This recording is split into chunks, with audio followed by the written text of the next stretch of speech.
लोकसभा चुनाव के लिए आम आदमी पार्टी और कांग्रेस के बीच गठबंधन का आधिकारिक ऐलान हो गया है। दोनों पार्टियां दिल्ली, हरियाणा, गुजरात, गोवा और चंडीगढ़ में मिलकर चुनाव लड़ेंगी। कांग्रेस नेता मुकुल वासनिक ने साझा प्रेस कॉन्फ्रेंस में बताया कि दिल्ली की 7 सीटों में 4 सीटों पर आम आदमी पार्टी लड़ेगी। ये सीटें हैं नई दिल्ली, पश्चिमी दिल्ली, दक्षिण दिल्ली, पूर्वी दिल्ली, जबकि दिल्ली की 3 सीटों चांदनी चौक, उत्तर पूर्वी दिल्ली, उत्तर पश्चिमी दिल्ली से कांग्रेस चुनाव लड़ेगी।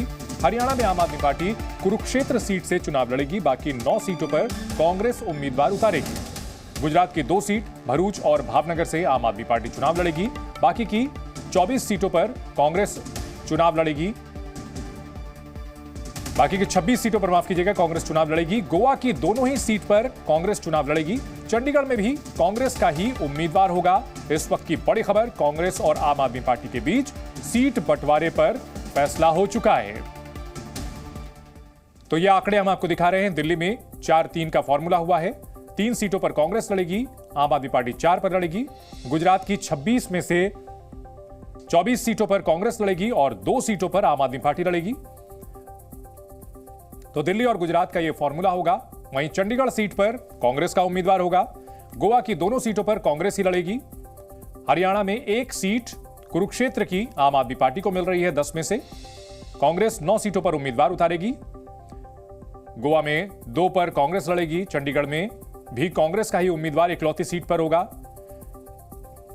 2012 में आम आदमी पार्टी की जब स्थापना की गई थी तो कांग्रेस का विरोध इसका मूल आधार था। आम आदमी पार्टी का जन्म ही कांग्रेस विरोध से हुआ था। लेकिन अब समय का एक पूरा चक्र घूम चुका है। बाकायदा औपचारिक ऐलान किया गया है कांग्रेस और आम आदमी पार्टी के बीच लोकसभा चुनाव के लिए। दिल्ली लोकसभा में 7 सीटें हैं। आम आदमी पार्टी 4 पे लड़ेगी।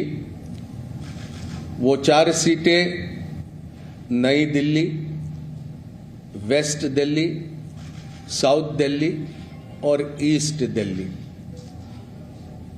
कांग्रेस पार्टी 3 सीटों पर दिल्ली में चुनाव लड़ेगी। चांदनी चौक, नॉर्थ ईस्ट और नॉर्थ वेस्ट। गुजरात में 26 लोकसभा सीटें हैं। 24 पर कांग्रेस लड़ेगी। 2 सीटों पर आम आदमी पार्टी के प्रत्याशी रहेंगे। भरूच लोकसभा और भावनगर लोकसभा की ये सीटें होगी। हरियाणा में 10 लोकसभा सीटों में से 9 सीटों पर भारतीय राष्ट्रीय कांग्रेस लड़ेगी और 1 सीट जो कुरुक्षेत्र की है वहां पर आम आदमी पार्टी के प्रत्याशी लड़ेंगे। चंडीगढ़ को लेकर लंबी चर्चा हुई, लेकिन आखिरी में यह तय किया गया कि चंडीगढ़ में भारतीय राष्ट्रीय कांग्रेस के प्रत्याशी चुनाव लड़ेंगे। गोवा में भी, खास करके दक्षिण गोवा में विस्तार से चर्चा हुई, लेकिन फिर यह तय किया गया कि गोवा की दोनों सीटें ये भारतीय राष्ट्रीय कांग्रेस पार्टी लड़ेंगी। जी मीडिया संवाददाता बलराम पांडे इस बड़ी खबर पर हमारे साथ जुड़ गए हैं। बलराम, जैसा कि खबर आ रही थी वैसे ही लगभग हुआ है, लेकिन गोवा और चंडीगढ़ को लेकर के आम आदमी पार्टी ने अपना दावा छोड़ दिया। ये इसमें कहा जा सकता है कि एक अहम बात है। बाकी की सारी चीजें एक्सपेक्टेड लाइन पर।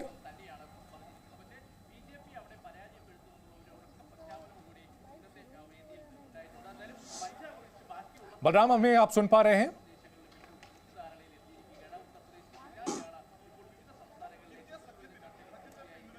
तो कांग्रेस और आम आदमी पार्टी के बीच सीटों के बंटवारे का ऐलान कर दिया गया है।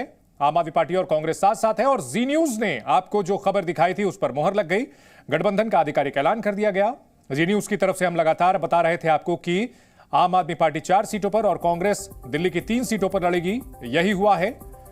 INDIA गठबंधन दिल्ली में उसका फॉर्मूला तय हो चुका है। हरियाणा में 1 सीट मिल रही है आम आदमी पार्टी को, जबकि 2 सीटें गुजरात में आम आदमी पार्टी को दी गई हैं।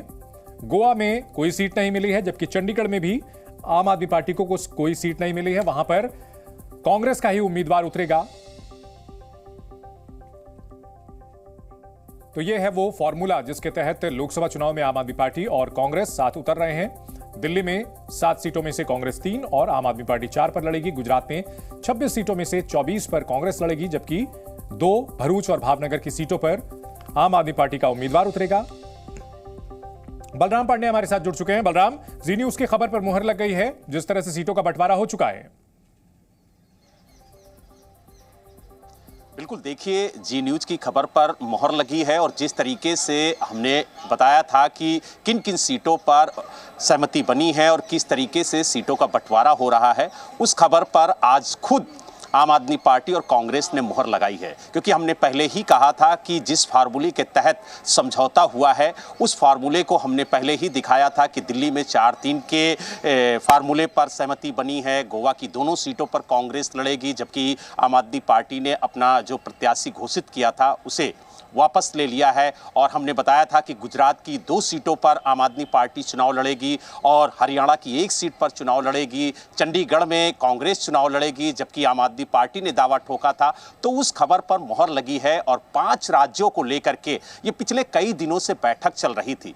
पंजाब, दिल्ली, गुजरात, गोवा और हरियाणा को लेकर के आम आदमी पार्टी और कांग्रेस के बीच में बैठक हुई और बैठक में समझौता हुआ कि पंजाब के अंदर सभी 13 सीटों पर आम आदमी पार्टी अकेले चुनाव लड़ेगी, कांग्रेस अलग चुनाव लड़ेगी। और दिल्ली में 4-3 के फार्मूले पर समझौता हुआ है। 4 सीटों पर आम आदमी पार्टी चुनाव लड़ेगी, 3 सीटों पर कांग्रेस चुनाव लड़ेगी। इसके अलावा अगर हम गुजरात की बात करें तो गुजरात में कुल 26 लोकसभा सीटें हैं, जिसमें से 2 सीटों पर आम आदमी पार्टी चुनाव लड़ेगी। हालांकि भरूच की सीट को लेकर के काफी ज्यादा पेच फंसा रहा, लेकिन अंत में समझौता हो गया और भरूच और भावनगर की सीट पर आम आदमी पार्टी का प्रत्याशी चुनाव लड़ेगा। और आम आदमी पार्टी ने पहले ही भरूच से अपने विधायक चैतर को प्रत्याशी घोषित कर रखा है। हालांकि अगर हम गोवा की बात करें तो गोवा में आम आदमी पार्टी ने साउथ गोवा से अपना बलराम, आपको रोकना चाहेंगे, कुछ रिएक्शंस आ रहे हैं, वो सुनाते हैं।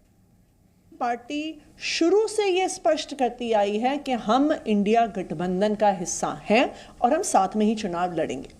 आज फाइनली इंडिया गठबंधन में एक मल्टीपल स्टेट्स की सीट शेयरिंग की घोषणा हुई है, जिसमें दिल्ली, जिसमें हरियाणा, जिसमें गुजरात, जिसमें चंडीगढ़, जिसमें गोवा शामिल है। और मुझे खुशी है इस बात की कि इंडिया गठबंधन इन सारे राज्यों में मजबूती से चुनाव लड़ेगा। थोड़ा जनता जानना चाहेगी कितना मुश्किल और कितना आसान रहा इन गुत्थी को सुलझाना आप लोगों के लिए, जो कि कई दौर की बैठक हुई, इसमें आप भी शामिल रही, खास करके भरूच का सीट जिसको लेकर कांग्रेस भी काफी इमोशनल थी, आखिरकार आपकी झोली में आई। देखिए, मुझे लगता है कि चाहे कांग्रेस पार्टी हो चाहे आम आदमी पार्टी हो, हमने देश हित को आगे रखा है, पार्टी हित के बारे में नहीं सोचा है।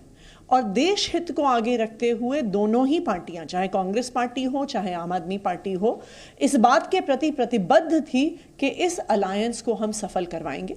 और देखिए, किसी भी अलायंस में कुछ कॉम्प्रोमाइज एक पक्ष करता है, कुछ कॉम्प्रोमाइज दूसरा पक्ष करता है। तो कुछ कॉम्प्रोमाइज आम आदमी पार्टी ने किया, कुछ कॉम्प्रोमाइज कांग्रेस पार्टी ने किया, लेकिन अब मिलकर मजबूती से इंडिया अलायंस चुनाव लड़ेगा और हम दिल्ली में भी जीतेंगे, हरियाणा में भी जीतेंगे, गुजरात में भी जीतेंगे, गोवा में भी जीतेंगे। असम को लेकर कब तक? जी न्यूज़।